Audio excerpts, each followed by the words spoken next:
นะเราถามหมู่เพื่อนก่อนเด้ออันนี้เข้าสู่มีตติงก่อนเข้าสู่ให้มีตติงให้กับทีมงานก่อนหนาวบ่ซุมเจ้าตอนนั้นหนาวบ่แต่ละคนหนาวบ่บุคคลเมืองนั้นตอนนี้ก็เริ่มของออกแป๊บหนึ่งเด้อทางนี้ก็เริ่มหนาวแล้วเนาะทางนี้ก็เริ่มหนาวแล้วได้ทางนครหลวงนี่ก็ได้เริ่มหนาวคือกันแล้วเริ่มหนาวเพราะว่าเพราะว่าอากาศในโซนนี้ก็เริ่มแล้วนะเริ่มมีการปรับเปลี่ยนพันผวนเริ่มมีการพันผวนแน่จังกันสิว่าก็ได้สวัสดีเด้อสวัสดีเด้อสวัสดีจ้ามาเนาะเดี๋ยวเราท่าแป๊บหนึงเด้อแล้วนี่มื้อนี้บ่ได้มาพาเทือกเด้อน้องเด้อในรอบนี้นะในรอบนี้เฉพาะรอบนี้เพิ่นมาแชร์บทเรียนเนาะสำหรับคนใดที่ยังอันนี้หัวข้อตามนี้เลยเนาะวางแผนนี่แหละนะก็คือจะเป็นแผนการควบคุมอารมณ์ตนเองให้เราฝึกที่จะเป็นแผนการให้เราฝึกเนาะมื้อละน้อยเนาะอันนี้จะเป็นหัวข้อเฮ็ดตอนๆให้ใครอยากเข้ามาฟังมาร่วมเบิ่งบทเรียนนำกันก็ได้เนาะใครที่ว่าอยากมาเทรดก็รอให้ชั่วโมงหน้าเนาะชั่วโมงนี้แม่นจะเป็นในการแชร์บทเรียนนิดนึงส่วน Time Meeting ก็บางทีอาจจะมีเนาะบางคนก็เข้ามาแล้วถ้าจะเข้าเด้อเนาะถ้าจะเข้าข้าพเจ้าส่งมีตติงก่อนจะส่งมีตติงให้กับทีมงานก่อนเนาะเริ่มเย็นๆแล้วได้เนาะทางนี้ก็เริ่มเย็นแล้วมื้ออาบน้ำแล้ววัง7:00นประมาณ20ปลายๆประมาณ30นี่แหละประมาณ30อาบน้ำแล้วตอนนั้นพอดีก็โอ๊ยเย็นๆเลยเนาะเย็นๆแล้วทุกท่านปาชมบางคนก็โหดเกินมีผู้หนึงแชตบอกว่าอันบาปนำจังบ่ติสิบาปนำบาปใดเนาะบ่ติสบายดีเด้อสบายดีจ้าสบายดีกันทุกคนเลยในรอบนี้เป็นรอบที่ว่าข้อยจะมาขึ้นมาแชร์บทเรียนนิดหนึ่งพอน้องก็พอดีจะฮอดโมงแล้ว พอดีเลยเนี่ยเพราะว่าอันนี้ก็คนเข้ามาแสดงเฮาก็จะเฮ็ดกันส่ำนั้นเนาะอันนี้ก็ไผที่อยากตั้งใจฟังก็คนเข้ามาได้ไผที่บ่อยากฟังก็โอเคบ่เป็นหยังเนาะเข้าไปมีตติงอื่นก็ได้เพราะว่ามีตติงอื่นเขาเจ้านำพาเทศน์เนาะส่วนนี้เป็นรอบที่ว่าข้อยจะแบ่งปันความรู้สำหรับแผนการควบคุมเพราะว่าซึ่งแผนที่ได้เอามานี่ก็เป็นการจากตัวเองก็ปรับใช้แหละเนาะเพราะว่า คันสิเว้าก็ระยะเวลาที่ว่าช่วงที่เรานำใช้นี่ก็มันก็โอ้ใช้เวลาคือกันเนาะแต่ว่ามันก็จะมีช่วงที่เราแบบฟื้นตัวเองแหน่เนาะเดี๋ยวจะอธิบายเด้อครับว่าฟื้นตัวเองเนาะโอเคเนาะอะก่อนอื่นหมดก็สวัสดีทุกคนเนาะสวัสดีทุกคนเลยที่เข้าในห้องนี้สวัสดีทุกคนเลยในห้องนี้เป็นมีตติงรอบแชร์บทเรียนนิดนึงก่อนเนาะก็คือแผนการควบคุมอารมณ์เนาะ7วันเนาะสำหรับเทรดเดอร์เนาะใช้เวลาฝึกประมาณ1530นาทีต่อมื้อเนาะในแต่ละมื้อนะในแต่ละมื้อเราก็เฮ็ดตามขั้นตอนที่กำลังจะแนะนำไปนี่ซึ่งข้อยก็จะแนะนำตัวก่อนเนาะคือว่าชื่อเจมส์เนาะชื่อเจมส์จิเนาะโอเคเนาะใครที่ว่าเขาอยากเข้ามาศึกษานี่อยากให้ตั้งใจฟังเบิ่งเนาะเพราะว่าข้อยอาจจะก็คือจะเว้าหลายแหน่ในเฮานี่นะเว้าหลายในส่วนมีตติงเทรดนี่เดี๋ยวเราท่าในชั่วโมงต่อไปส่วนชั่วโมงนี้ขอมาแชร์บทเรียนส่วนช่วงท้ายเนาะที่อาจจะไปไม้2ไม้บ่โอเคเนาะก็เบิ่งกันก่อนเนาะแต่ว่าเวลาโอเคเนาะก็ถือว่าเราจะเริ่มเข้าไปเรียนนำกันเนาะเข้าไปเรียนนำกันเลยเนาะใครที่เข้ามาในรอบนี้ก็ถือว่าก็ถือว่าเป็นโอกาสดีแหละเนาะที่จะได้มาแชร์ให้อันนี้ก็ได้โอเคเนาะเดี๋ยวเราจะเริ่มเข้าบทเรียนนำกันเนาะแต่ละคนโอเค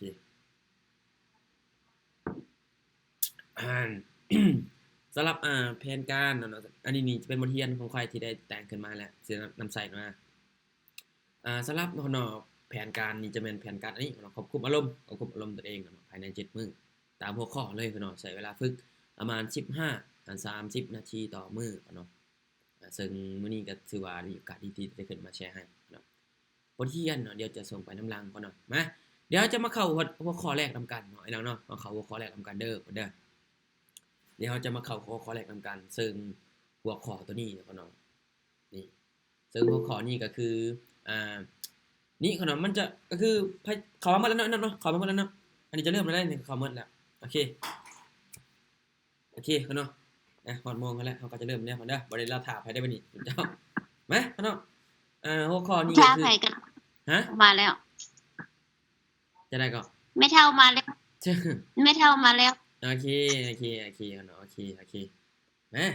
เดี๋ยวเราจะมาทู่นำกันเด้อเดี๋ยวmeeting trade นี่รอบหน้าเนาะชั่วโมงหน้าส่วนชั่วโมงนี้เตรียมขอเวลานิดนึงจาก30 นาทีเนาะวิเคราะห์ก็คือจะ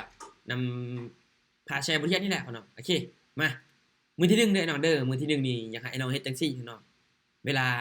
จะฝึกควบคุมอารมณ์ตัวเองให้มันได้นะมื้อที่1ไอ้น้องลองฝึกแบบนี้เบิ่งตามที่บทเรียนนี่เนาะก็คือนี่ขนมมื้อที่1รู้จักอารมณ์ตนเองขนมรู้จักอารมณ์ตัวเองก็คือเป้าหมายขนมเป้าหมายก็คืออันรู้ทันอารมณ์ตนเองเมื่อเกิด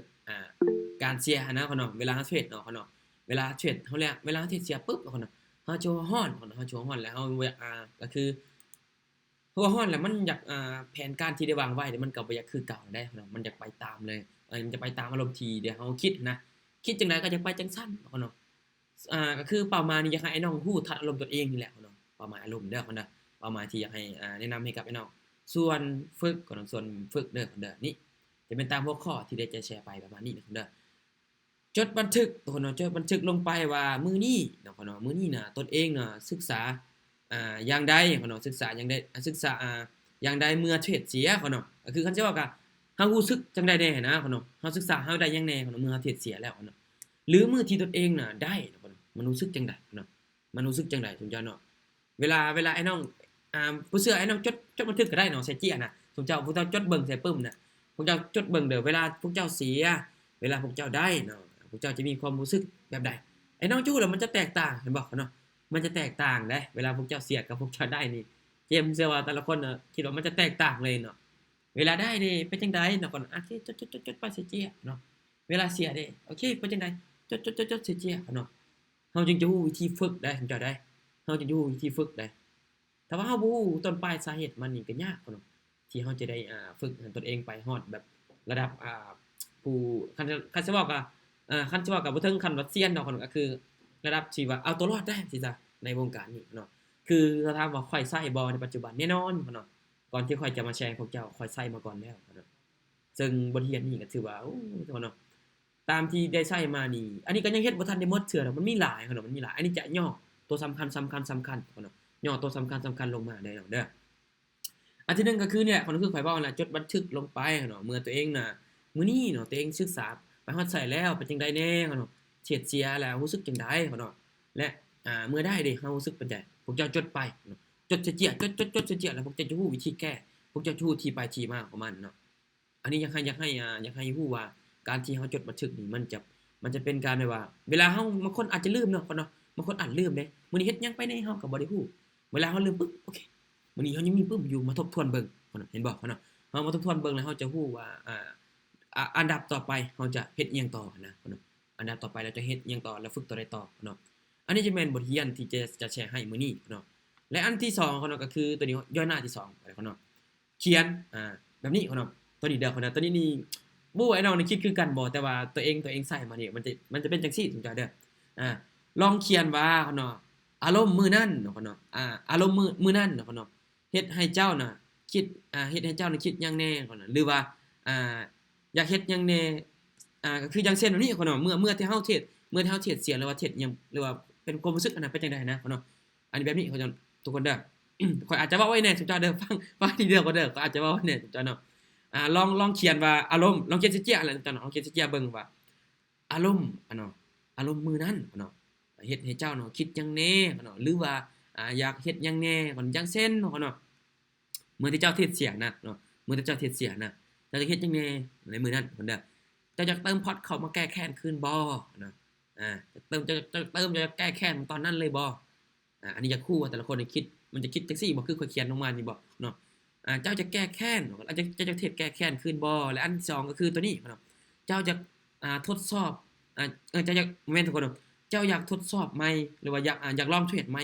อยากลองไปต่อบ่หั่นนะเนาะเจ้าอยากเติมเข้ามาปุ๊บจะออกอินอีกบ่เนาะอยากเทรดมาแบบก็คือเฮายังอยากเอาชนะมันอยู่บ่ในช่วงนั้นนะคุณเจ้าเนาะเฮายังเอาชนะตลาดอยู่บ่ในช่วงนั้นเนาะเพราะว่าไอ้น้องก็บ่ฮู้ดอกว่าอารมณ์เฮาจะคิดไปแบบใดตอนนั้นนะแต่ว่าไอ้น้องก็ลองจดใส่เจียเบิ่งหั่นนะในสิ่งที่เฮาเฮ็ดลงไปเนาะและเฮ็ดก็คือมันสิเว้าก็มันจะเป็นการตอกย้ำว่า ในตอนนั้นเนี่ยเฮาจะเฮ็ดอิหยังไปแหน่ลงไปแหน่นะและเมื่อมันเกิดอารมณ์แบบนั้นเนี่ยเฮาจะรู้วิธีรับมือนะพ่อเนาะอันนี้อยากให้ไอ้น้องน่ะลองคิดจังซี่เบิ่งพ่อเนาะก็คือเมื่อที่เฮาเฮ็ดเสียน่ะเฮารู้สึกจังได๋ไอ้น้องแต่ละคนน่ะเคยเป็นบ่แบบเทรดเสียปุ๊บพ่อเนาะพ่อเนาะอยากเติมเข้ามาอีกเพราะว่าเฮายังมีเงินอยู่เนาะในบัญชีก็อยากเติมเข้ามาอีกอยากมันติดลบอยู่ตอนนี้ส่วนบางคนเนาะมีพอร์ตอยู่ก็มีติดลบอยู่50พุ่นน่ะบังเอิญก็ยังมีเงินอยู่ในบัญชีนะในบัญชีหรือว่าในพอร์ตเฮาน่ะยังมีเงินอีกอยู่จาก100นึงเนาะ100เหรียญหรือว่า2-3 ล้านนี่แหละในบัญชีเขาจะเติมเข้ามาแล้วก็all in เลยเพื่อมันได้เนาะเขาคิดซะว่ามันได้แล้วมันก็จะได้เลยนะในตอนนั้นเนาะเพราะว่าเฮาบ่ได้คิดว่าถึงว่ามันจะเสียถ้ามันเสียนี่เสียมันเบิดเลยเด้ถ้าเสียเนี่ยถ้าว่าเฮาได้เฮาก็ได้หลายแม่นพ่อเนาะบ่ผิดตัวนี้เฮาได้หลายแต่ว่าเขาเสียเด้คันเสียนี่เบิดเลยพ่อเนาะคันเสียนี่เบิดพ่อเนาะน้ำตาให้ไปเลือกก็กลับคืนมาบ่ได้พ่อเนาะอันนี้เว้าแท้เลยพ่อเนาะก็มีแต่ว่าให้น้องลองทบทวนตัวเองเบิ่งพ่อเนาะเมื่อที่ไอ้น้องเทรดเสียน่ะไอ้น้องคิดจังไดในตอนนั้นมีคนเคยเป็นบ่พ่อเนาะแบบนี้นะเมื่อเทรดเสียแล้วโอ๊ยข้อยอยากตลอดหนึงเบิ่งเนาะเฮาก็เบิ่งเราท่าจะมีโอ้ตลาดมันลงงามๆเนาะมาตามตลาดไปวันนี้เนาะall in เลยบังเอิญเนาะเข้าบ่ถึงจุดอีกปั๊บเปลี่ยนตลาดทุนไทยพับมันดีเปลี่ยนไปเปลี่ยนมาเนี่ยโอ้เนาะไอ้น้องนี่น้ำตานี่อยากออกเป็นเลือดเลยเด้แบบนี้เจ้าคันนี้เนี่ยใจบ่อยู่กับเนื้อกับตัวแล้วมันกระวนกระวายแล้วมันฮ้อนวูบๆวาบๆไปจุเจ้าเนาะเคยอิหยังเคยห้องอิหยังเคยห้องผู้หนึงว่าสิว่าเคยน้องผู้หนึงน่าจะแม่นน้องผู้หนึงเห็นบ่เนาะเพราะว่าเฮาเทรดเสียบโอ้เกมก็อยู่แบบนี้จุเจ้าเนาะเวลาเฮาอยู่จุดนั้นแหละนะบางคนเนาะจะมีแบบนี้เนาะจะยกอย่างให้เด้อบางคนน่ะเทรดเสียแล้วซึ่งบางคนน่ะเทรดติดลบอยู่50เหรียญแต่ว่าเฮามีเงินอยู่ในบัญชีอยู่ยังมีหลายนะเงินเป็นเงินกีบนะยังมีหลายกว่ายังมีหลายกว่าล้านนึงนะเนาะมันยังมีหลายตัวนั้นวันนี้ปึ๊บบางคนน่ะเทรดก็คือค่อยนะว่าสิว่าคนอื่นเด้อค่อยเองนี่แหละคนเนาะตอนนั้นเด้อตอนนั้นค่อยจื้อได้เลยภาพนั้นขอเวียกกลับไปอยู่เลยจุดนั้นคนเนาะคือเอาอิน3 4เด้อโอเคคนเนาะค่อยเวียกอยู่ไปจุดนั้นเลยคนย้อนอย่างแบบนี้เวลาเขาเทรดเสียบปึ๊บคนเนาะมื้อนั้นน่ะก็โอ้ยคนเนาะพวกเจ้าจื้อไว้เด้อคำนี้เด้อเนาะเด้อมื้อใดตลาดที่พวกเจ้าเทรดมันบ่วินนี่จังได๋มันก็บ่วินดอกจ้ะเนาะข่อยการันตีเลยจังได๋ก็บ่วินคนเนาะพวกเจ้าจะมีเงินเท่าใดก็บ่วินดอกไอ้น้องอะลีคนเนาะเมื่อพวกเจ้าเสียการควบคุมอารมณ์แล้วเบิดเลยคนเนาะเงินที่พวกเจ้าสะสมมานี่อะลีทุกคนเนาะมันจะหายในพริบตาเลยแบบนี้คือข่อยเจอเคสนึงกับตัวข่อยเองนี่แหละเด้อตั้งใจฟังทุกเจ้ามื้อนั้นน่ะข่อยไปไปลิ้นคนเนาะมันจะแม่นไปลิ้นนี่แหละไปลิ้นเด้อยกตัวอย่างให้ฟังเด้อไปลิ้นคนเนาะในมื้อนั้นก็เทรดอยู่ก็กำไรเด้ได้เขาจะตัดตอนได้อยู่100ปลาย34เหรียญอันนี้ว่าจะให้มันฮอดอยู่จัก155จัก150เหรียญมาจะพักนะอันนี้ก็เทรดเนาะเทรดไปเทรดมาเนาะที่ได้อีกนิดนึงจะฮอดแล้วเนาะจะฮอดแล้วอีกนิดนึงก็จะฮอดบัดนี้ลบจากที่ว่าต้นทุนเนาะต้นทุนกับกำไรที่เทรดมาเนี่ยหมดเลยเนาะแปลว่าในเหตุการณ์นั้นมันมี2เทื่อแล้วพวกเคสที่1นี่ตัวเองติดลบอยู่200แต่ว่าตัวเองแก้ได้เนาะเติมก็คือแก้พอร์ตน่ะจะ200เพราะมีงบตอนนั้นอยู่40ปลายเหรียญแต่ว่าแก้ all in แล้วแก้ไปถือว่ากำไรมานี่มื้อนั้นน่ะ120ถือว่าขอถอนออกเลย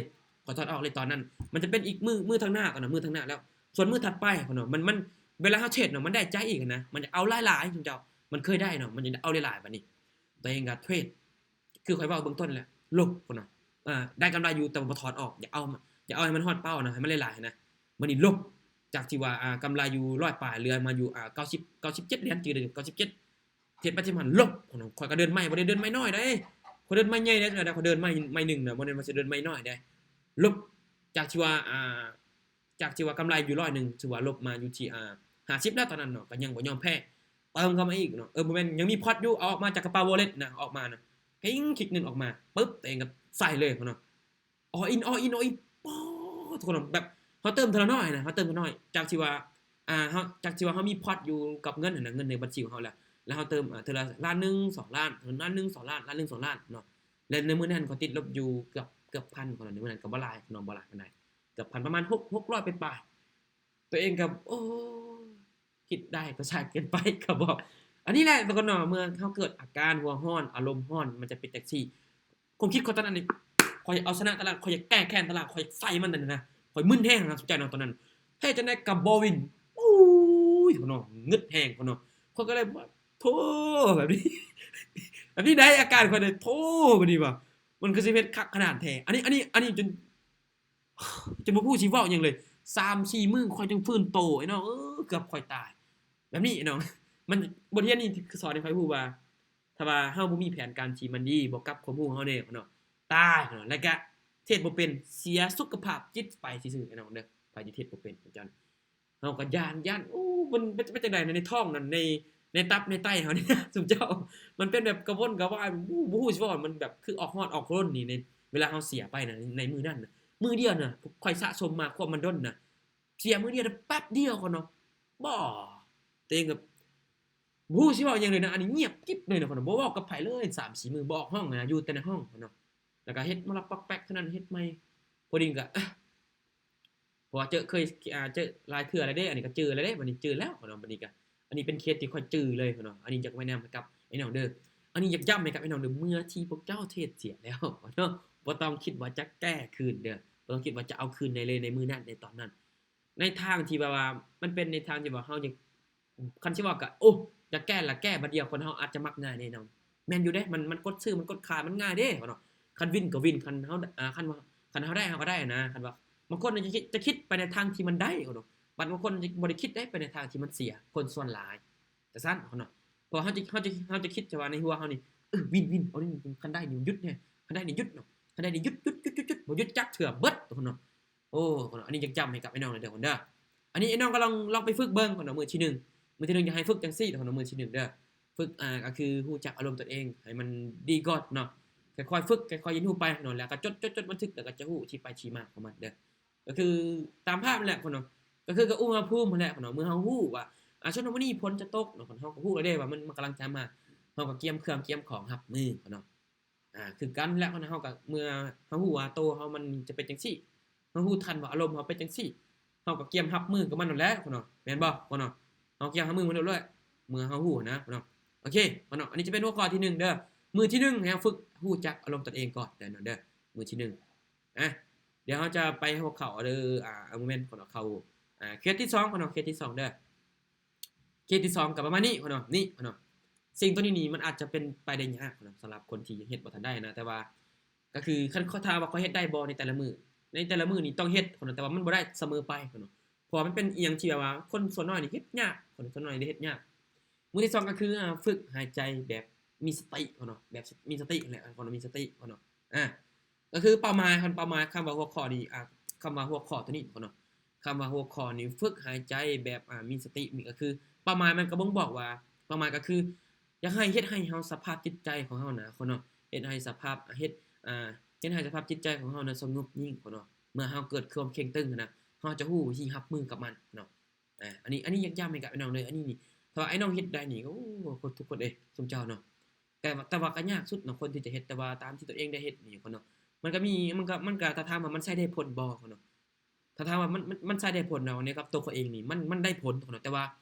มันจะบ่เกี่ยวกับอินดิเคเตอร์ได้มันบ่เกี่ยวกับพวกนั้นแต่ว่า 80% คือข้อยได้เว้าเนาะคนเนาะพวกข้อยจะมักบอกทีมงานตลอด 80% นี่มันจะขึ้นอยู่กับเฮาเมื่อเกิดอารมณ์นี่แบบเฮาบ่รู้ตัวเฮานี่นะว่ามันจะไปทางไหนนี่โอ้ยคนเนาะอันนี้เด้อคนเนาะตายแท้ๆเลยซุมเจ้าน่ะแบบนี้ตายแท้ๆเลยเนาะอันนี้น่ะอยากให้ไอ้น้องน่ะฝึกเบิ่งเนาะเวลาฝึกแบบนี้เนาะเวลาฝึกเด้อน้องเด้อเวลาฝึกน่ะค่อยๆฝึกทีละขั้นตอนเนาะค่อยๆฝึกทีละขั้นตอนเด้อเนาะหายใจเข้าเนาะ4วิเนาะกั้นไว้แล้วก็4วิเนาะหายออก4วิเนาะเฮ็ดแบบนี้10รอบเนาะเฮ็ดนี่10รอบในแต่ละมื้อน่ะเลือกเอาเลยเนาะจะเฮ็ดในมื้อใดมื้อหนึงจะเฮ็ดแบบใดก่อนเนาะในแต่ละมื้อน่ะพวกเจ้าฝึกเบิ่งเด้อเนาะเด้ออาจารย์ถ้าเฮากดออกเด้อล่ะหัวใจสั่นนะเนาะแสดงว่ามันยังบอกว่าเฮาก็ยังแบบก็คือมันยังขาดความมั่นใจคันคือตัวเว้านะมันยังขาดความมั่นใจอยู่แบบนั้นเนาะคือแบบนี้เนาะเวลาฝึกนะแบบพวกข้อเนี่ยนะฝึกหายใจแบบมีสติก็คือ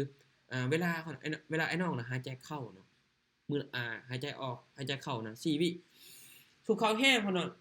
แล้วก็พ่นออก4วิปึ๊บแล้วหายใจปึ๊บแล้วก็กั้นนะเฮากั้นแล้วก็4วิแล้วก็หายใจออกปึ๊บเพื่อให้ฮู้ตัวตนเพื่อให้ฮู้ตัวเองเนาะเฮ็ดแบบนี้เนาะ10รอบมื้อละ10รอบเนาะมื้อละ10รอบค่อยเฮ็ดไปเนาะแล้วมันจะฮู้เองนะซุมเจ้ามันอัตโนมัติอันนี้ข้อยก็บ่สามารถที่จะบอกให้ได้ตัวเนาะอันนี้ก็ข้อยก็บ่สามารถที่จะบอกให้ได้แต่พวกเจ้าคิดเบิ่งแม่ เวลาพวกเจ้าเฮ็ดในสิ่งที่ว่าอันนี้นะพ่อเนาะไปออกกำลังกายนะพ่อเนาะเวลาพวกเจ้าเวลาพวกเจ้าเฮ็ดหยังที่มันไม่เมื่อยเนาะบางคนเด้คือข้อยตอนนั้นเนาะเวลาเฮ็ดเวียกเมื่อยข้อยจะมักไปเตะบาสเนาะพ่อเนาะมักไปแล่นเด้บางคนว่าเป็นหยังเฮ็ดเวียกเมื่อยแล้วคือไปแล่นพ่อเนาะแต่อันนี้นี่บ่ฮู้ว่าแต่ละคนนี่มันเป็นคือกับข้อยบ่แต่ว่าเฮาแบบนี้พ่อเนาะเวลาเฮาเฮ็ดหยังที่มันเมื่อยแล้วเฮาออกไปเฮ็ดในสิ่งที่ว่าเฮามักนะพ่อเนาะและมันเฮ็ดให้เฮาผ่อนคลายจังซี่จ้ะสมองเฮาก็บ่ได้เคร่งตึงบ่ได้เครียดหยังแล้วเฮาจะฮู้วิธีรับมือกับมันเองพ่อเนาะเวลาเฮาฝึกนะพ่อเนาะเวลาฝึกซุมเจ้าเนาะ อ่าเวลาเราฝึกเนี่ยแต่ละคนลองเฮ็ดเบิ่งไอ้น้องลองเฮ็ดเบิ่งซุมเจ้าเนาะอันนี้นี่โอ้ทุกคนเนาะคันว่าแต่ละคนนี่ค่อยๆเฮ็ดทีละมื้อนี่มันบ่มีหยังดอกไอ้น้องอะสิเฮ็ดบ่ได้ซุมเจ้าเนาะถ้าพวกเจ้าเฮ็ดทีละขั้นตอนตามบทเรียนที่ค่อยได้แชร์ไปนี่เนาะเนาะก็คือหายใจเข้า4วิเนาะแล้วก็กั้นไว้เนาะ4วิแล้วก็พ่นออกฟูบ4วิเนาะแล้วก็หายใจเข้าใจออกเนาะ4วิ4เนาะค่อยๆเฮ็ดเนาะเฮ็ดทีละ10รอบค่อยๆเฮ็ดเอาเนาะ อันนี้นี่ค่อยการันตีให้เลยทุกเจ้าเนาะชีวิตทางสภาพจิตใจของพวกเจ้าจะแข็งแกร่งขึ้นเนาะจะแข็งแกร่งขึ้นเลยเนาะอันนี้นี่ค่อยการันตีให้เลยทุกเจ้าเด้อมาเนาะส่วนตัวนี้เนาะก่อนจะเทรดเนาะก่อนจะเทรดนี่นะเนาะก็คือคันจะบอกก็คือให้คือประมาณที่เฮาเว้าแล้วเนาะให้จิตใจสงบนิ่งเมื่อเกิดความคิดติ้งนี่เนาะก็คือก่อนจะเทรดเนาะเฮารู้สึกแบบใดเนาะเฮารู้สึกแบบใดเนาะอ่าอ่า ลองทำความเข้าใจกับตนเองเบิ่งก่อนพ่อเนาะในมือระหว่างที่เราจะเทศน์นะอย่างเช่นพ่อเนาะมื้อนี้พ่อเนาะอารมณ์เฮาดีบ่เนาะลองทำความเข้าใจให้มันได้บ่ให้มันได้ก่อนพ่อเนาะอย่างเช่นอารมณ์เฮาดีบ่มื้อนี้พ่อเนาะหรือว่าเป็นจังไดพ่อเนาะหรือเป็นจังไดอารมณ์เฮาเสียอารมณ์เฮาดีบ่มันเป็นจังไดกันแท้ตัวนี้เราต้องรู้ว่าอ่าก่อนที่เราจะเข้าเทศน์พ่อเนาะเฮาจะเฮ็ดหยังก่อนอันดับแรกว่าสิซะเฮาจะเฮ็ดอิหยังก่อนอันดับแรกพ่อเนาะเวลาจะเข้าเทศน์ มันต้องไปทีละขั้นตอนเนาะการเทรดนี่คือการเนาะสำคัญเลยก็คือสำคัญนี่อยากให้ไอ้น้องรู้สึกอยู่ตลอดเวลาเนาะอยู่ตลอดเวลาเลยว่าเฮานี่ในปัจจุบันนี่กำลังเฮ็ดหยังอยู่เนาะกำลังเฮ็ดหยังอยู่นะทุกเจ้านะในปัจจุบันนี้นะกำลังเฮ็ดหยังอยู่ในปัจจุบันนี้เฮาฝึกอิหยังอยู่เฮาเฮ็ดโจทย์อิหยังอยู่ในตอนนี้เฮาเฮ็ดมันสำเร็จแล้วบ่เนาะและแผนที่เฮาได้วางไว้นี่เฮายังจะเฮ็ดต่อแม่นบ่เนาะถ้าว่า ถ้าว่าเฮาบ่เฮ็ดทีละขั้นตอนนี่น้องพวกเจ้าข้ามตอนไปข้ามวรรคข้ามตอนนี่พวกเจ้าตกตายเลยเด้ซุมเจ้าอีหลีเด้พวกเจ้าตกเลยปึ้งเลยแหละของเจ้าเนาะเพราะว่ามันผิดนี่ก็คือผิดตามระบบเลยนะเพราะว่าระบบมันสร้างแบบนี้คันสิเว้าก็เฮาไปทีละขั้นตอนตามแผนของเฮาน่ะไปทีละฟึกทีละน้อยเนาะมื้อละน้อยข้อยเชื่อว่าคนที่ฟังอยู่ในปัจจุบันนี่99%เนี่ยเนาะคือว่าเฮายังขาดนี่พวกที่ข้อยกำลังจะแชร์ไปนี่เนาะและไอ้น้องถ้าว่าไอ้น้องฟังจบปึ๊บและไอ้น้องเอาไปปรับใช้นี่ ใน7มื้อที่จะแนะนำให้ต่อไปนี่ข้อยเชื่อว่าแต่ละคนนี่เนาะจะก้าวกระโดดแบบคันสิเว้ากับโอ้เนาะจะก้าวแบบก้าวกระโดดจะคือบ่คือเก่านะพี่จะบ่คือเก่าเลยเนาะ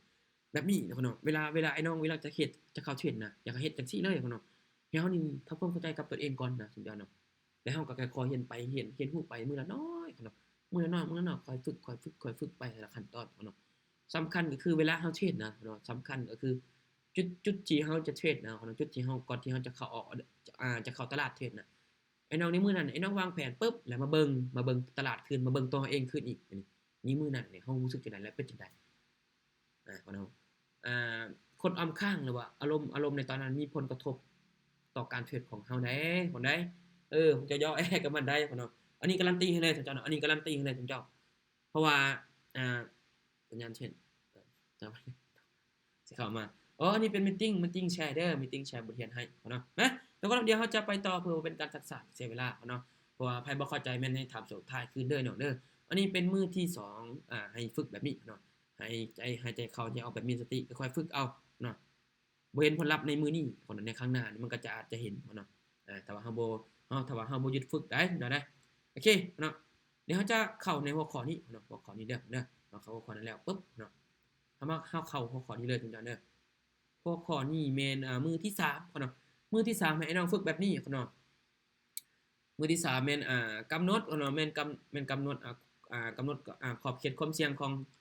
องเฮานี่แหละพ่อเนาะก็คือเป้าหมายอยากให้ไอ้น้องเฮ็ดจังซี่พ่อเนาะสร้างความมั่นใจ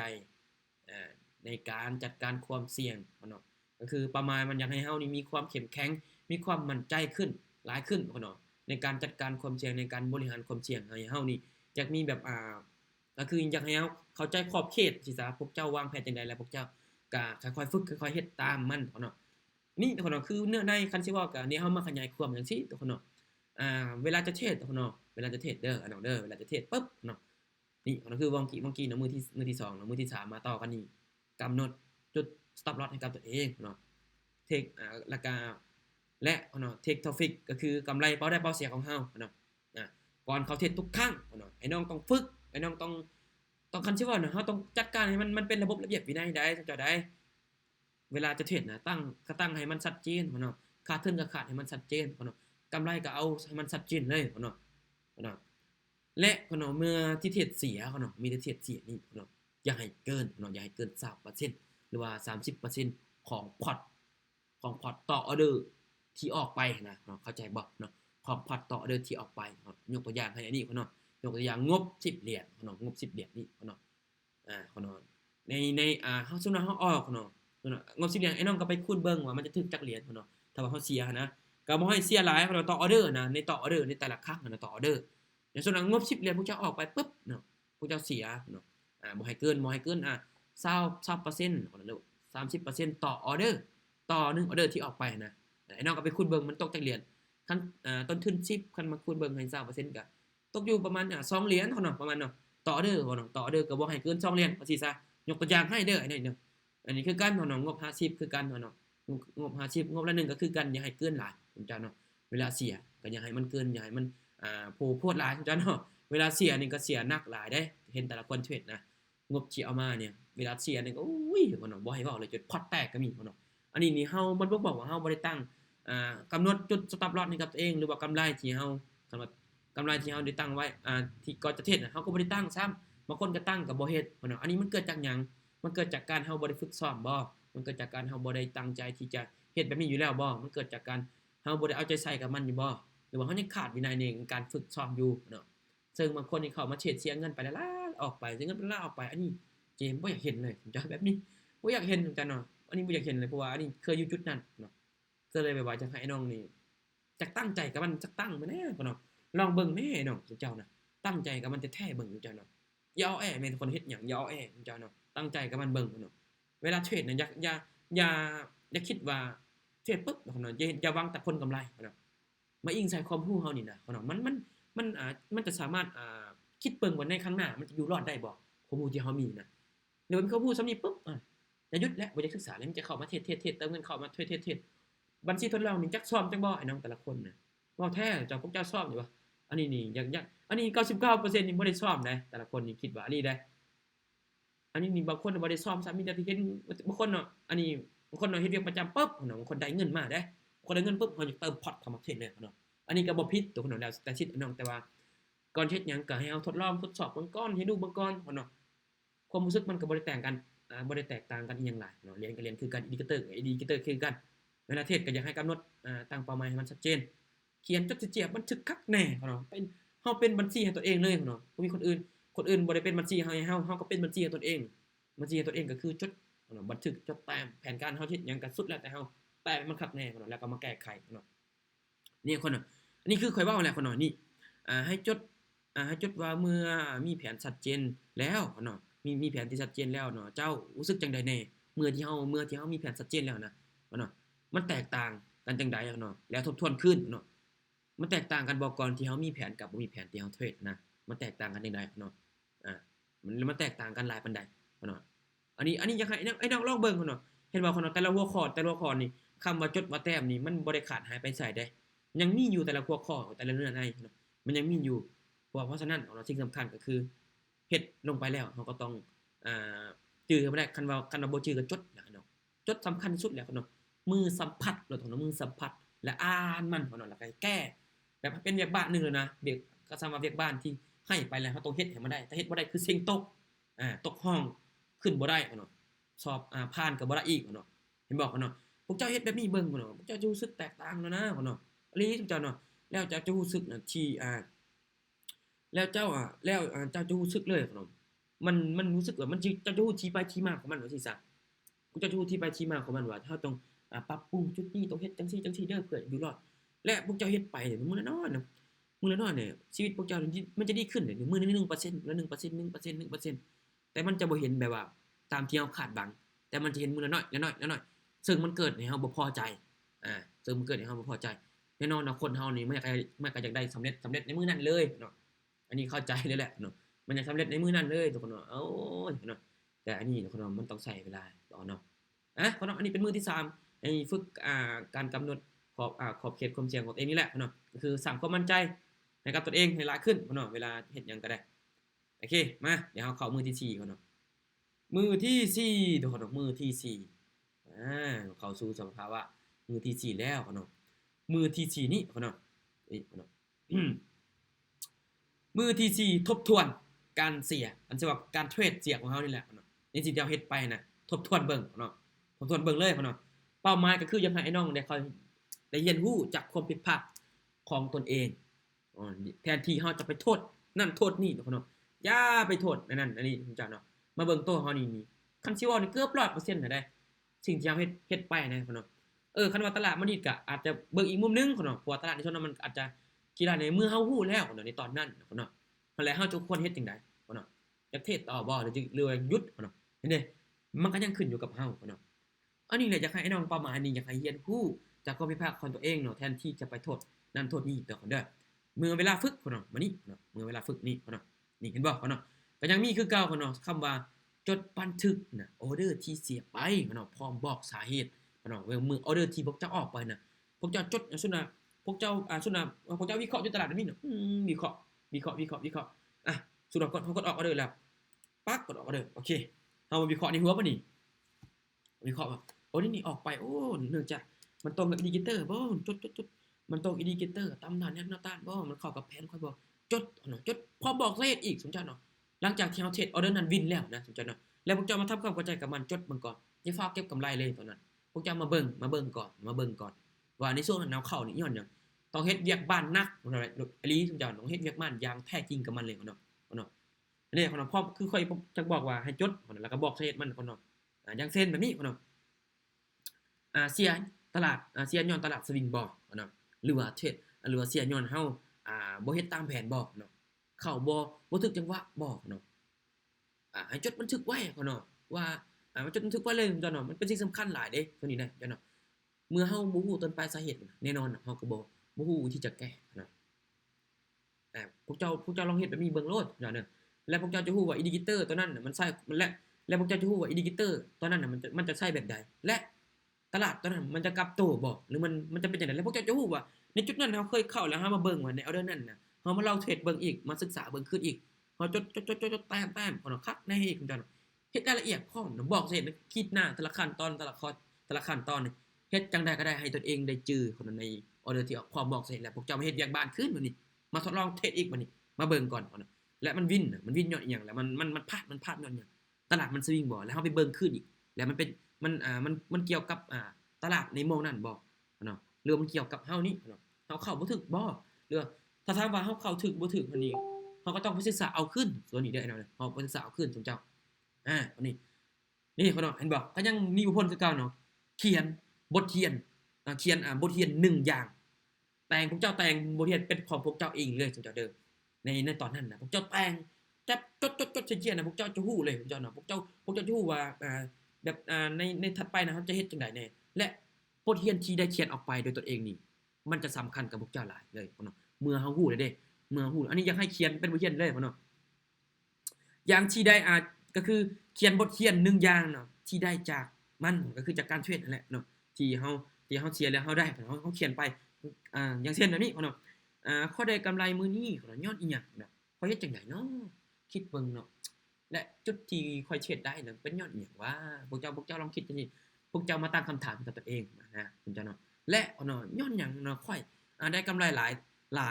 กำไรแล้วไปถอนออกนะย้อนหยังมันเกิดจากหยังนะมันเกิดจากปัจจัยหยังเนาะในมื้อนั้นน่ะให้จดไว้เลยหลังจากที่ว่าเฮาเทรดแล้วนะหลังจากที่เฮามาสรุปแล้วนะให้แต่งมันขึ้นมาเลยเนาะให้แต่งมันขึ้นมาแล้วเพื่อทำความเข้าใจกับตัวเองแหละไอ้น้องลองตั้งคำถามให้กับตัวเองแหละไอ้น้องสิได้คำตอบเลยคือบางคนนี่เคยได้ยินบ่เขาเจ้าว่าบางคนเนาะค้นพบตัวเองนี่ได้ยากเนาะก็คือเฮาบ่ฮู้ซ้ำว่าในเฮาตอนนี้น่ะคือตัวตนของเฮานี่เฮาต้องการหยังก็แท้เฮาจะเฮ็ดหยังก็แท้ แล้วเฮานี่ตัวเองนี่เป็นคนแบบอันแท้บางคนก็บ่ได้ฮู้ได้ว่าตัวตนตัวเองนี่เป็นจังไดอันแท้เนาะอันนี้แหละเนาะเมื่อเฮาเฮ็ดเวียกบ้านกับตัวเองเนาะเมื่อเฮามาทบทวนกับตัวเองแล้วเมื่อเฮามาคันสิว่าก็เฮามาอยู่กับตัวเองให้มันหลายขึ้นกว่าเก่าแล้วเฮามาฝึกในมื้อละน้อยๆนะเฮ็ดมันในมื้อละน้อยเนาะแบ่งเวลาจัดการเวลาตัวเนาะอันนี้ก็สำคัญเนาะจัดการเวลาแบ่งเวลากับตัวเองเนาะเพื่อให้เฮานี่พัฒนาขึ้นแบบก้าวกระโดดอันนี้นี่ค่อยการันตีให้ทุกเจ้าเลยทุกเจ้านะค่อยเอาหัวเป็นประกันเลยทุกเจ้านะถ้าพวกเจ้าเฮ็ดตามที่แนะนำให้นี่ไอ้น้องพวกเจ้าจะเติบโตได้หลายเลยทุกเจ้าเด้ออันนี้นี่ค่อยก็บ่ฮู้ว่าสิว่าหยังจะเอาภาพหยังให้พวกเจ้าได้เห็นภาพนะจะเอาวิดีโอหยังให้พวกเจ้าเห็นภาพแต่ว่าข้อยเฮ็ดแบบนี้แล้วมันได้ผลทุกเจ้าเนาะเพราะว่าการที่เฮ็ดเนี่ยมันบ่ได้อิงแค่ใส่เพียงแค่เม็ดเงินเพียงแต่อย่างเดียวทุกเจ้าเนาะมันจะอิงใส่คำว่าความรู้แหน่บวกกับประสบการณ์แหน่เนาะและประสบการณ์ที่เฮ็ดไปลงไปเงินที่เสียไปนี่ได้จดได้บทเรียนหยังไงจากมันมานะทุกเจ้าแบบนี้เนาะอันนี้จะเป็นมื้อที่4อยากให้ฝึกคันสิว่าก็ทบทวนการเฮ็ดเสียคือประมาณก็อยากให้ไอ้น้องน่ะผู้เรียนรู้น่ะจากความผิดพลาดของตัวเองเนาะค่อยๆเรียนรู้ไปมื้อละน้อยค่อยๆศึกษาไปเนาะอย่าไปโทษนั่นโทษนี่เมื่อเฮาเฮ็ดเสียเนาะเฮาก็มาทบทวนตัวเองมาเบิ่งตัวเองขึ้นถ้าว่าเป็นมื้ออิหยังที่ว่าสำคัญเลยเนาะบ่เอาตามระดับที่ข้อยเรียนมาก็ได้พวกเจ้าจะฝึกมื้อใดก็ได้ขอแต่พวกเจ้าเฮ็ดตามทั้งที่แนะนำให้นี่นะเนาะมื้อที่5นี่พวกเจ้าเนาะเวลาที่เฮาเฮ็ดเสียนะหรือว่าเฮาอยากเวลาที่เฮาเฮ็ดเสียหรือว่าเฮาอยากเฮ็ดหยังก็ได้โดยที่บ่ต้องเกี่ยวกับการเทรดนะพวกเจ้าเนาะพักจากหน้าจอเบิ่งเนาะพักจากหน้าจอเบิ่งเนาะ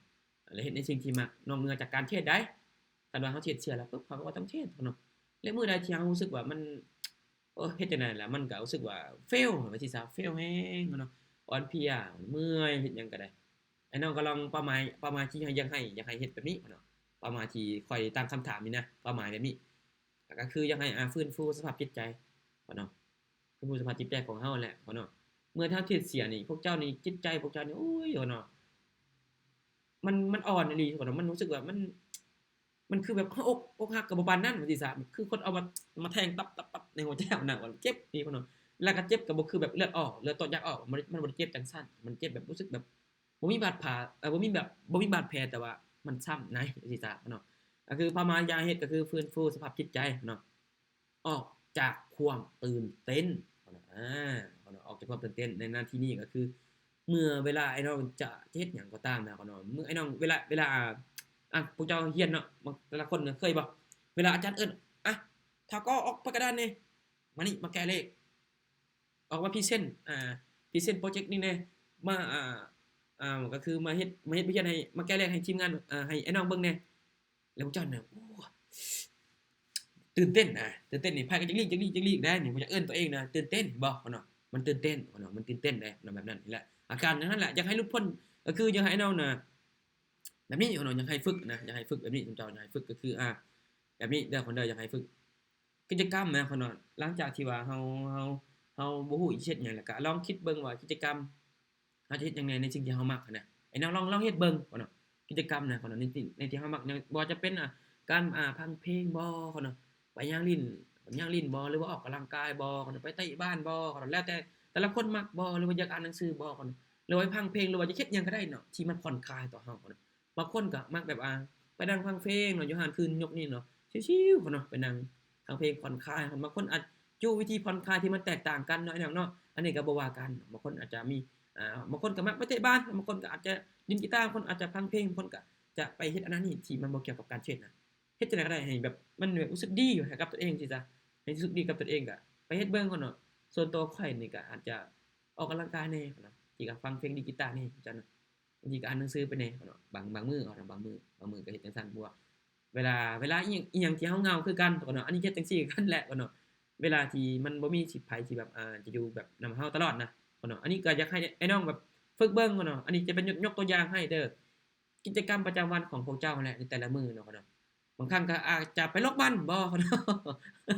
ไปรดมันบ่ไปแบบไปเกี่ยวข้าวเกี่ยวน้ำบ่กิจกรรมแต่ละมื้อนะเนาะบางคนก็ได้เนาะบางคนก็มักไปใส่เบ็ดไปอยู่ป่าอยู่ดงบ่เนาะไปกางเต็นท์แคมปิงเนาะเฮ็ดเลยเนาะเอาแต่เฮาสบายใจโดยที่บ่เกี่ยวกับการเทรดได้เนาะอันนี้กิจกรรมมันบางคนน่ะมันจะช่วยheal ใจสิฟื้นฟูสภาพจิตใจให้เฮาดีขึ้นบ่หลายก็น้อยเลยอันนี้ข้อยเชื่อว่าแต่ละคนจะมีวิธีจัดการกับตัวเองเนาะแต่ละคนเคยบอกเวลาแบบบางคนเนาะอกหักแล้วโอ้ เอาเอาอันนี้นะมาปลอบใจอันนั้นนี่มานะพ่อน้องบางทีก็ชวนหมู่กินนั่นกินนี่แหละพ่อน้องแล้วแต่ไอ้น้องเลยนะแต่ละจะเฮ็ดมันก็จะบ่คือกันกิจกรรมวันแต่ละคนเนาะในสิ่งที่เฮามักนั่นแหละพ่อน้องโอเคพ่อน้องในเมื่อเฮาฮู้ว่าสิ่งที่เฮ็ดอารมณ์เสียย้อนแนวนี้แล้วพ่อน้องให้และให้เจ้าจดเลยว่าสิ่งที่เฮ็ดให้อารมณ์เจ้าดีขึ้นย้อนหยังพ่อน้องไอ้น้องพอเข้าใจบ่ตัวนี้เนาะพ่อน้องเมื่อเฮารู้สึกว่าสิ่งที่ก็คือในเมื่อที่เฮาฮู้ว่าและฮู้อยู่แล้วว่าอารมณ์เฮาเสียนะมันเกิดจากอิหยังพ่อน้องมันเกิดจากเฮาฮู้อยู่แล้วเนาะพ่อน้องเฮาฮู้อยู่แล้วปึ๊บพ่อน้องแล้วเฮามาเฮ็ดจังซี่เบิ่งพ่อน้องนะในมื้อนั้นพ่อน้องในมื้อนั้นน่ะและสิ่งใดที่เฮ็ดให้อารมณ์พวกเจ้าดีที่สุดพ่อน้องในมื้อนั้นอารมณ์พวกเจ้าดีขึ้นนั่นน่ะพ่อน้องมันเกิดจากการกิจกรรมประจำวันของเฮาบ่หรือว่าเกิดจากการไปออกกำลังกายอีหยังต่างๆนั่นแหละพ่อน้องมันเกิดจากหยังและไอ้น้องลองจดเบิ่งพ่อน้องลองจดเบิ่งพ่อน้องลองเขียนลงไปเบิ่งหั่นนะลองจดเบิ่งเขียนลงไปเบิ่งเลยจังซั่นเนาะแล้วเฮาจะฮู้ว่าสมมุติว่ามื้อเฮาเฉียดเสียพ่อน้องเมื่อเฉียดเสียปึ๊บเนาะมื้อเฮาเฮ็ดหยังที่มันบ่สบายใจแล้วเฮาก็ไปเฮ็ดกิจกรรมประจำวันตัวนั้นน่ะมันก็ช่วยให้เฮาheal ใจของเฮาขึ้นระดับหนึ่งอะเด้พ่อน้องมันอาจจะค่อยๆฟื้นฟูที่จะซ่อมแซมพ่อน้องเมื่อที่เฮารู้สึกมัน fail มาในมื้อนั้นบ่ฮู้สิเฮ็ดหยังดีก็นี่แหละพ่อน้องคันสิเว้าก็เป็นยาชนิดหนึ่งที่หลายๆคนมีติดตัวเนาะก็คือคันสิเว้ากับกิจกรรมของตัวเองนั่นแหละมันเกิดจากการลงมือเฮ็ดของเฮาแหละมื้อเล็กน้อยเนาะแต่ละคนก็หาเวลาเบิ่งอยู่กับตัวเองหลายขึ้นเนาะอันนี้เป็นมื้อที่5อยากให้น้องฝึกพ่อน้องอยากให้ฝึกมื้อละน้อยแล้วเนาะมื้อละน้อยห่างจากหน้าจอเบิ่งพ่อน้องหรือว่าอยากพักจากจอก็ได้พ่อน้องอยากพักจากจอก็ได้บ่ต้องเบิ่งนั่นเบิ่งนี่ก็ได้แต่ว่ามันอาจจะขาดบ่ได้เนาะพ่อน้องในยุคโซเชียลนี่เนาะพ่อน้องมันอาจจะขาดบ่ได้ไปนั่นไปนี่ก็อยากอัปสตอรี่ลงนะพ่อน้องเฮ็ดจังได๋ก็ได้นะบ่แต่บ่เกี่ยวข้องกับการเทรดนะพวกเจ้าหยุดเลยเด้อมื้อนั้นน่ะพวกเจ้าเทรดเสียพวกเจ้าหยุดเลยพวกเจ้าอันนี้นี่คันมีคลิปนี่อยากเปิดให้พวกเจ้าได้เบิ่งเลยสภาพข้อยตอนนั้นเจ้าบ่แท้พ่อน้องโอเคพ่อน้องอันนี้เป็นมื้อที่5เด้อประมาณก็อยากให้เฮานี่ฟื้นฟูสภาพจิตใจลองเบิ่งพ่อน้องลองเบิ่งไปเฮ็ดคือข้อยเว้าเบิ่งพ่อน้องโอเคมาเดี๋ยวเฮาจะมาเข้ามื้อที่6บัดนี้เนาะพ่อน้องมื้อที่6เด้อเนาะเด้อมื้อที่6แล้วเป็นจังได๋เนาะมื้อที่6นี่เนาะพ่อน้องมื้อที่6นี่เป็นจังได๋พ่อน้องมื้อนี้มื้อที่6พ่อน้องมื้อที่6พ่อน้องมื้อที่6ให้เฮานี่จินตนาการถึงความสำเร็จของเฮาพ่อน้องแต่ละคนเคยได้ยินบ่พ่อน้องเคยได้ยินบ่บางคนน่ะของข้อยพ่อน้องคือข้อยในปัจจุบันนี้ข้อยก็จินตนาการว่านี่ในมื้อใดมื้อหนึงนี่ข้อยจะบางคนก็มักพ่อน้องเฮาอยู่ในกับปัจจุบันอยู่แต่ว่าเฮาต้องจินตนาการว่าคันสิว่ากับมันบ่งบอกว่าเฮาจะสร้างความมั่นใจก็คือเว้าปลอบใจตนเองว่าซี่ซะส่วนมื้อนี้เนาะถึงอาจจะบ่ทันฮอดเป้าเทื่อก็โอเคบ่เป็นหยังเฮาก็ข้างหน้ามันต้องฮอดแน่นอนมันต้องเป็นมือของเฮาแน่นอนเฮาเชื่อมั่นตัวเองยังมีความศรัทธาเนาะยังเชื่อมั่นตัวเองเฮายังเฮ็ดต่อไปยังลงมือเฮ็ดตราบใดที่เฮายังลงมือเฮ็ดเป้าหมายก็บ่เกินเอื้อมมือของเฮาดอกเนาะอันนี้อยากให้ไอ้น้องสร้างความมั่นใจนี่แหละเนาะเป้าหมายของมันก็อยากให้สร้างความมั่นใจให้มันหลายขึ้นเนาะ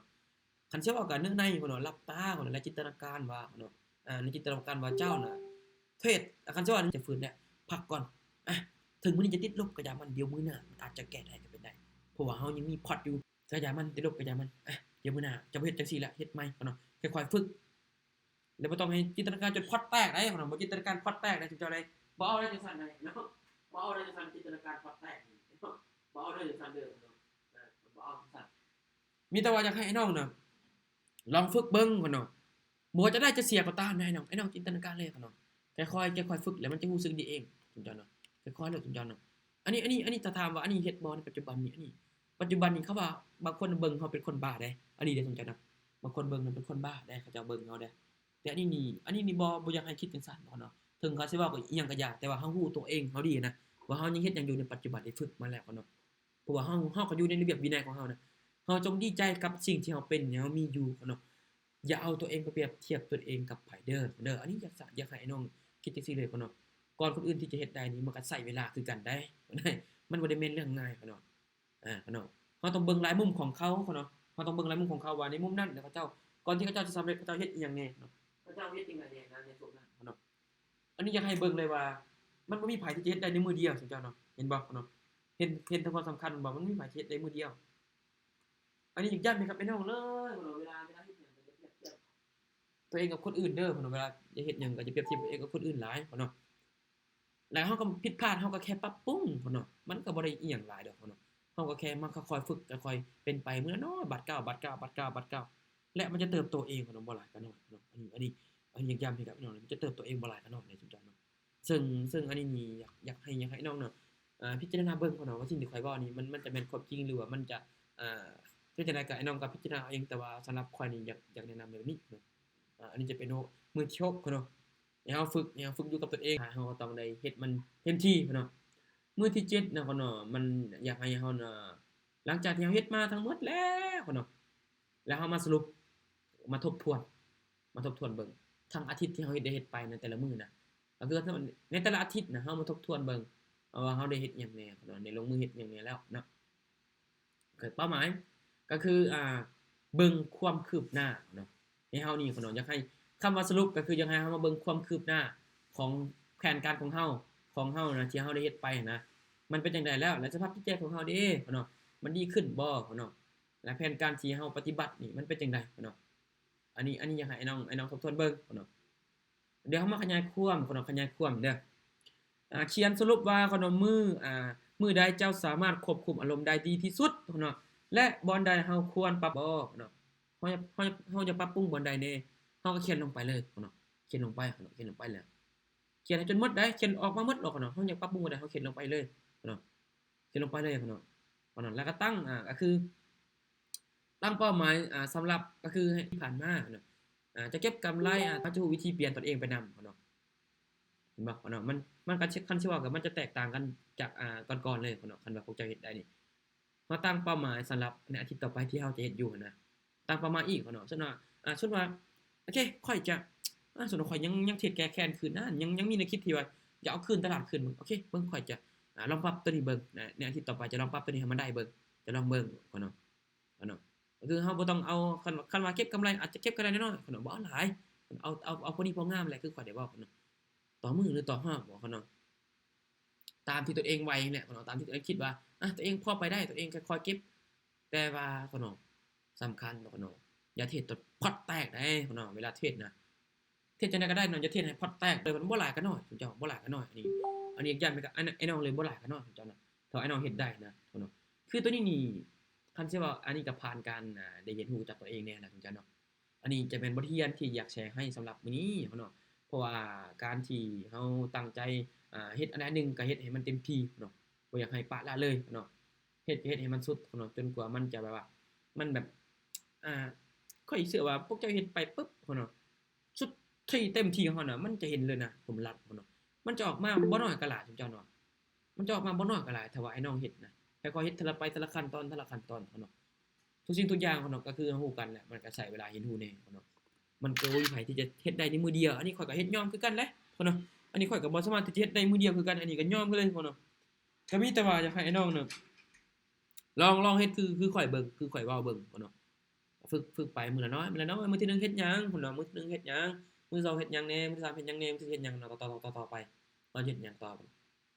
ใช้ชีวิตให้มีเป้าหมายมีปักหมุดเนาะค่อยๆฝึกไปมื้อนี้สำเร็จน้อยก็บ่เป็นหยังเนาะเฮาเฮ็ดไปเรื่อยๆแล้วมันจะเป็นสะสมไปเห็นบ่เนาะสะสมไปก็คือกับพวกเจ้านั่นแหละส่วนว่าขี้คร้านเนาะขี้คร้านแต่ยังน้อยแม่บอกหยังก็บ่ไปบ่บอกฟังเฮ็ดหยังก็บ่เฮ็ดและใหญ่มานี่ก็จะเริ่มจะเคยแล้วแบบนี้ได้หมู่บอกหยังก็บ่ฟังแล้วสะสมไปทีละน้อยจนใหญ่จนเกิดเป็นนิสัยเกิดเป็นขออภัยนำเกิดเป็นสันดานเนาะโอเคลึ่งเคยเนาะเห็นบ่เนาะ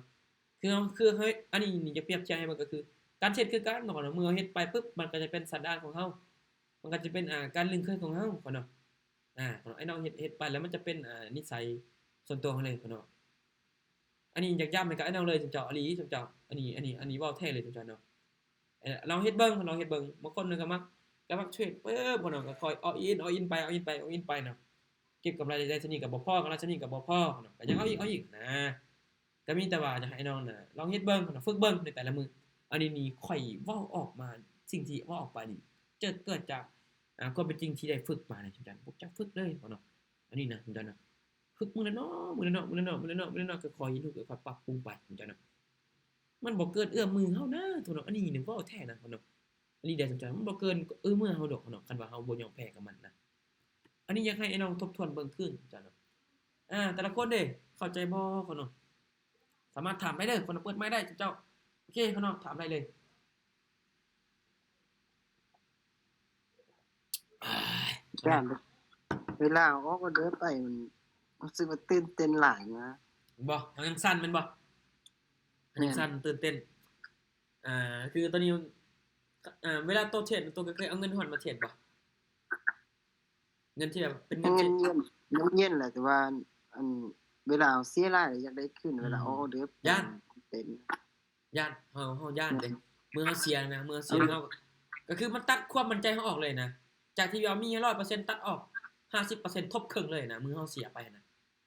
เฮาย่านได้บัดนี้เฮาย่านแท้ว่านี่แหละมือจะออกเด้อนี่ก็สั่นมืออันนี้ก็เคยเป็นแหละเนาะเคยเป็นคือกันอุ้ยบ่ให้เว้าเลยสิเนาะสั่นตะพึกออกฮอดออกล้นทุกคนเนาะคันว่าวินนี่คันว่าวินอาการนี่เงิมคันว่าวินนี่ได้เนี่ยเฮ็ดจังซี่นะคันว่าวินเนี่ยคันว่าพลาดน่ะจังซี่ได้เป่าลมออกได้นี่เป่าลมออกเลยปันหอบแดกนะเขานะเวลาเฮาเสียนะเขาเวลาเฮาเสียนะสมจรเนาะเวลาเสียนี่แหละเขาเนาะอันนี้มันเกิดจากคันสิว่าก็เกิดจากก็คือเฮาเสียหลายเนาะมันจะตัดความมั่นใจของเฮาแหละก็คือมันจะตัดออกเลยความมั่นใจที่เฮามีนะก็คือเฮายังบ่ทันแข็งพอสภาพจิตใจของเฮาก็ยังแบบคือข่อยเว้าแหละสภาพจิตใจเฮายังแบบคือจะเว้าน่ะเวลาเสียเนาะจิตใจเฮาจะอ่อนแล้วมันเสียสุขภาพจิตเนาะคันเฮาเฮ็ดบ่เป็นนะเนาะเวลาออกออเดอร์นี่คือกันแหละแต่ละคนอยู่ในนี่ก็คือเป็นหมดทุกคนเลยแหละใครบ่เป็นนี่บ่ก็บ่ฮู้สิว่าเป็นหมดทุกคนเลยแหละอยู่ในนี่น่ะอันนี้น่าจะเกิดจากเฮาแหละเฮาก็ยังขาดความมั่นใจหลายนี่บางทีก็มั่นใจหลายเกินไปก็บ่ได้เนาะมันจะปึ๊บจะเอาอินหมดเลยนี่ก็บ่ได้เนาะแต่นี่น่าจะเกิดจากเฮามันตัดความมั่นใจเฮาเลยเนาะเมื่อเฮาเฮ็ดเสียน่ะมันตัดออกเลยความมั่นใจที่เฮามีน่ะมันตัดทิ่มเลยนะตอนนั้นน่ะแล้วปึ๊บเนาะเฮาก็มีความย้านแล้วบัดนี้ย้านน่ะมันก็สั่นแหละเมื่อออกเดือนสั่นปึ๊บบวกกับเงินก็ใกล้สิหมดแล้วเด้ใกล้สิหมดแล้วยังน้อยหนึ่งเด้ยังน้อยหนึ่งมันก็ยังบ่หลายเด้มันก็ใกล้สิหมดแล้วเนาะเฮาก็เลยโอ้ย้านไปบัดนี้เฮ็ดจังได๋ดีบัดนี้จังซั่นเนาะอันนี้ก็อยากให้ฝึกเติมเฮายังขาดน่าจะเกิดจากความมั่นใจของเฮาหรือว่าสภาพจิตใจของเฮานั่นแหละเฮายังบ่ทันลึงเคยกับมันปานใดบ่หรือว่าเฮายังแบบยังขาดอยู่ใดแน่ลองปรับเบิ่งเรื่องในสภาพจิตใจของเฮานี่ลองปรับเบิ่งลองปรับความมั่นใจออกเข้าไปอีกนิดนึงพุ่นเนาะใจต้องนิ่งแน่พุ่นเนาะต้องอาศัยเวลาแน่อาจารย์ใช้เวลาโดนบ่ก็ควบคุมตัวเองได้โอ้คันสิเว้าพุ่นเนาะบางมื้อข้อยก็มีหลุดคือกันได้พุ่นเนาะเว้าอีหลีสำหรับบางมื้อข้อยก็มีหลุดคือกันพุ่นเนาะมีหลุดกันแบบมันมื้อที่มันบ่วินมันก็อันนี้ก็ยอมกันเนาะอันนี้ก็โอเคมื้อที่เฮามีบทเรียนมันหลายแล้วมันก็จะจือจะจำฮอดกระดูกดำไปแล้วเนาะมันจือมันจำเองเนาะมันก็ถ้าถามว่าโดนบ่เนาะก็เรื่อยๆนี่คนเรื่อยๆไปมันก็บ่สามารถที่จะบอกได้เนาะนับตั้งแต่เทรดมาเนาะเฮาหามาจริงจังนี่นะคนตอนหลังๆนี้ค่อยมาเริ่มมาจริงจังมาเข้าถึงการเทรดมาเข้าถึงแบบลึกๆซึ่งในสำหรับในการวางแผนเนาะแต่ถามว่าโดนบ่ก็พอสมควรเนาะเนาะมันก็ไปเรื่อยๆมันหยุดบ่ได้นะเนาะถ้าว่าเฮาหยุดนี่มันก็อาจจะเกินแบบคันที่ว่าจะได้เฮาจะเกิดการลืมนะลืมตัวเฮานะเฮาจะแบบมันหลุดอันนึงปุ๊บโอเคเฮาก็สติเฮาก็อาจจะหลุดไปแล้วบางคนน่ะคือข้อยนี่เป็นคนที่ว่าคันสิเว้าก็เฮ็ดหยังก็จื้อค่อนข้างว่าได้ยากแน่อันนี้ก็จะทบทวนคืนซ้ำคืนเนาะซ้ำคืนก็ค่อยเฮ็ดไปนั่นแหละเนาะช่วงที่เริ่มต้นนี่โอ้บอกเลยคนเนาะช่วงที่เริ่มต้นนี่เจ้าเอ้ยสุดเจ้านี่อยากทรมานเลยเนาะแต่ว่าคันเฮ็ดได้นี่โอ้ยเนาะสมเสยให้เลยเนาะเฮ็ดได้เนาะค่อยเข้าใจทุกอย่างนี่ว่าโอเคเข้าใจคือกันเนาะซึ่งในตัวนี้เนี่ยเนาะเดี๋ยวบทเรียนนี่เนาะค่อยจะลงในFacebook เด้อเนาะไปสามารถได้ในว่าในช่องแอปแดงแต่ใน YouTube เนี่ยค่อยก็จะลงไปเนาะไอ้น้องมีหยังถามขึ้นบ่เนาะถามเด้อน้องเด้อมันเหลือเวลาอีก5นาทีทุกคนเนาะสามารถถามได้ทุกเจ้าสามารถถามได้เลยไอ้น้องมีบ่แต่ละคนสามารถถามเด้อเนาะแต่ละคนก็เข้าใจหลายเนาะเนาะแต่ละคนเข้าใจหลายตาก็เข้าใจแต่ละคนก็เข้าใจมาดีเนาะโอเคคนชื่อว่าเข้าใจหลายเนาะซึ่งบทเรียนที่ได้แชร์ไปนี่ก็มันก็บ่ได้หยังซับซ้อนหยังหลายเนาะไอ้น้องเนาะตามที่เฮาได้อันนี้นะเพราะว่าบางครั้งบางคราวเฮามันอาศัยเวลาแน่เนาะมันอาศัยเวลาในการที่จะฝึกตัวเองที่ให้จะเก่งขึ้นที่เฮาจะเก่งขึ้นเฮาต้องอาศัยฝึกตัวเองเนาะคือข้อยก็บ่สามารถเฮ็ดได้ในมื้อเดียวเลยเจ้าเนาะ เห็นบ่คนบางคนก็อาจบ่ได้ซ้อมเนาะมีแต่มีเงินปึ๊บเติมเงินเข้ามาเฟดเลยเนาะบางคนเนาะบางคนที่เป็นประ อา จำ จารย์ เนาะ เทศมาจากปี ฮะ อาจารย์เทศมาจากปีหรอก เฮาเทศว่าอันใช่เว้าก็ฮู้จักนำแหละฮู้จักแต่ FT พุ่นแหละแต่ว่าบ่ได้จริงจังปานใดข้อยฮู้จักช่วงข้อยเรียนคันสิว่าข้อยเรียนม.7 เนาะเรียนม.7 ข้อยจบม.7 ปี2022-23นี่แหละข้อยจบ22-23นี่แหละข้อยจบน่าจะแม่น22ปลายๆแล้วเนาะน่าจะในโซนนั้นอันนี้จะถามว่าฮู้จักบ่คร่าวๆบ่อันนี้ฮู้จัก FT มีหมู่ส่งให้เบิ่งแล้วให้เบิ่งแล้วมีผู้หนึงที่เราเทศนะอันนี้ที่เราเทศนะอันนี้ฮู้จักแหละอันนี้ก็บ่ได้จริงจังบ่ได้ใส่ใจเพราะว่าอันนี้น่ะติดบ้านหลายนะเตะบ้านหลายนะตอนนั้นน่ะเตะตะบ้านเนี่ยอันนี้บ่ได้จริงจังปานใดนะเฮียนตอนนั้นเนาะเฮาก็อยู่บ้านนอกนี่เฮาก็บ่สามารถที่ว่าจะเข้าถึงได้นะเฮาก็แบบบ่จริงจังอิหยังปานใดจะมาเตะบ้านอย่างเดียวแล้วเนาะเตะบ้านนี่พอเฮาใหญ่ขึ้นมาน่ะปึ๊บฮะจะได้ อาจารย์ใช้เวลาโดนปานใดเพื่อจะประสบผลสำเร็จ ถ้าถามว่าค่อยประสบความสำเร็จบ่เพิ่นโอ้อย่าใช้คำนี้เลยเพิ่นอันนี้ก็ยังเพิ่นว่ายังอยู่เพิ่นว่าคันสิเว้าก็มันสะสมประสบการณ์มันก็ไปเรื่อยๆเด้เพิ่นว่าคันสิเว้าก็จนกว่าข้อยจะบ่ได้หายใจไปสุดท้ายเนาะอันนี้ทุกคนเนาะอันนี้ก็ CK ก็บอกว่ามันหยุด CK ก็ว่าคันสิว่าจะได้ว่าความหมายที่เราบอกก็มันจะไปเรื่อยๆนะทุกท่านมันจะไปเรื่อยๆเลยนะตราบใดที่เฮายังคุกคีกับมันอยู่นะเนาะมันจะไปเรื่อยๆไปเรื่อยๆอันนี้ก็ได้ อันนี้ก็ถามว่าค่อยสำเร็จบ่จังนี้โอ้มันก็บ่สำเร็จขนาดนั้นเนาะแต่ว่ากับพอมีไซต์เนาะพอมีไซต์เนาะพอเฮาฮู้จักมันดีพอแล้วเนาะเฮาก็จะลงทุนกับอีกกระจายความเสี่ยงไปตัวนี้แน่เนาะเฮาก็ศึกษาไปแน่เนาะในยุคนี้มันให้เข้าถึงได้ง่ายเนาะเพราะว่าเฮาบ่ขี้คร้านนะมันเข้าถึงได้ง่ายแล้วเฮายิ่งแบบโอ้เนาะพวกนี้นี่ได้เปรียบสุดๆแหละเนาะแต่ละคนเรียนรู้จากคนที่ยังมียังแบบประสบความสำเร็จยังมีเฮาได้เห็นหน้าอยู่นะ ก็มีแต่ว่าถ้าถามว่าเรื่อยๆไปอันนี้ก็บ่สามารถตอบเป็นตัวเลขได้เนาะมันไปเรื่อยๆนะจนกว่าท่านจะว่าจนกว่าบ่หายใจพุ่นแหละจะน่ะติดลบครั้งแรกเป็นแนวใดครั้งแรกเนาะครั้งแรกนี่โอ้ยครั้งแรกก็ค่อยศึกษาตอนนั้นน่ะ3มื้อเนาะค่อยศึกษา3มื้อค่อยเติมเงินเข้ามาเทรดเลย100,000ประมาณหลายเติบได้100,000ก็ตอนนั้นเรทก็หลายเติบเนาะหลายได้หลายแล้วครับเทรดกำไรค่อยประมาณน่ะ10ปลายเหรียญเนาะ11เหรียญนี่แหละ11จันป่านี่แหละแล้วค่อยบ่ถอนออกค่อยเทรดจนหมดเลยคนเนาะอันนี้ก็ออกล้นนั่นแหละอยู่ในอันนี้โอ้อันนี้นี่บ่ฮู้ว่าจะถอนจังได๋นะตอนนั้นน่ะอันนี้เข้ามาเทรดด้วยความที่บ่เข้าใจหยังเลยคนเนาะโดยความที่บ่เข้าใจหยังเลยกล้าบ่เลยคนเนาะบ่เข้าใจหยังเลยในตอนนั้นเติมเงินมาทำ100,000กีบคนเนาะเทรดได้11เหรียญเทรดตามมีตติ้งแน่แล้วก็เทรดตามตนเองแน่ตอนเนาะและในช่วงนึงข่อยมาจริงจังปึ๊บเนาะข่อยมาเทรดดีโมพวกเจ้าไปเบิ่งคลิปเก่าก็ได้ข่อยเทรดดีโมก็มีเนาะข่อยมาเอาลงหั่นน่ะข่อยไปเอาลงนำหลังๆนี่แล้วก็ข่อยจะมักไปอยู่คนเดียวเงียบๆเนาะตอนนั้นข่อยเฮ็ดเวียกก่อสร้างเด้ตอนนั้นข่อยเฮ็ดเวียกก่อสร้างข่อยก็นั่งเงียบๆแล้วจะมักอ่านหนังสือนั่งเงียบๆแล้วก็เทรดไปนำก่อนนอนก็นอนอยู่ 10:00 นเนาะ 10:00 นก็นั่น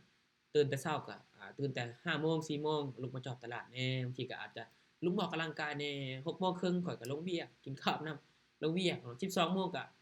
เลิก 11:30 นก็อาจจะแบ่งเวลาหน่อยนึงบางทีเมื่อยหลายก็พักผ่อนแล้วก็ไปเวียกต่อตอนแลงก็บ่ได้เฮ็ดหยังก็ถือว่าวางเวียกเบิดมื้อฮอบแลงน่ะวางเวียกเลยก็อาบน้ำกินข้าวแล้วก็โอเคข่อยก็มาหุ้นในการเทรดของข่อยมาศึกษาเบิ่งอ่านหนังสือเบิ่งจากจุดนั้นจากจุดนี้เฮ็ดนั่นเฮ็ดนี่จุดคนที่อยู่ภาคนำกันน่ะเขาเจ้าบอกโอ้เดี๋ยวนี้เนาะเป็นจังซี่เนาะพออ่านปึ้มพอเลยสอนลูกตอนแรกน่ะเขาเจ้าบอกโอ้เดี๋ยวนี้เนาะเป็นนักการเมืองแล้วว่าสิเขาเจ้าถามอันนี้นี่ก็โอเคอันนี้ก็ยิ้มซื่อๆอันนี้ก็บ่ได้ว่าหยังยิ้มไปซื่อๆยิ้มไปซื่อเลยอันนี้ก็เฮ็ดก็คือจะบ่งบอกก็อาจจะเฮ็ดก็เฮาก็บ่ต้องแคร์อิหยังหลายนะเฮ็ดไปเลยเนาะเฮ็ดไปเลยทุกคนแล้วคนที่เว้าให้เฮาน่ะเขาเจ้าอยากมาถ่ายรูปกับเฮาเองเข้าใจบ่แจ็คมาว่าคนที่เว้าให้เจ้าในมื้อนั้นเดี๋ยวเขาเจ้าจะมาถ่ายรูปกับเฮาเองซุเจ้า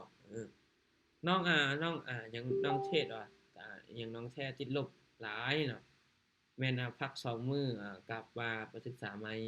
ก็ถือว่าโอเคเฮามีแผนการตัวเองเนาะอาจจะเป็นการดีได้9เนาะ9โอ้สิม่วนเนาะเป็นการดีได้อันนี้ก็ได้น้องฟังจนจบเลยได้ความรู้หลายได้ความรู้หลายอย่างเลยเนาะอันนี้นี่อยากให้ไอ้น้องบ่อยากเน้นใส่แต่การเทศอย่างเดียวนะอยากได้เพียงแต่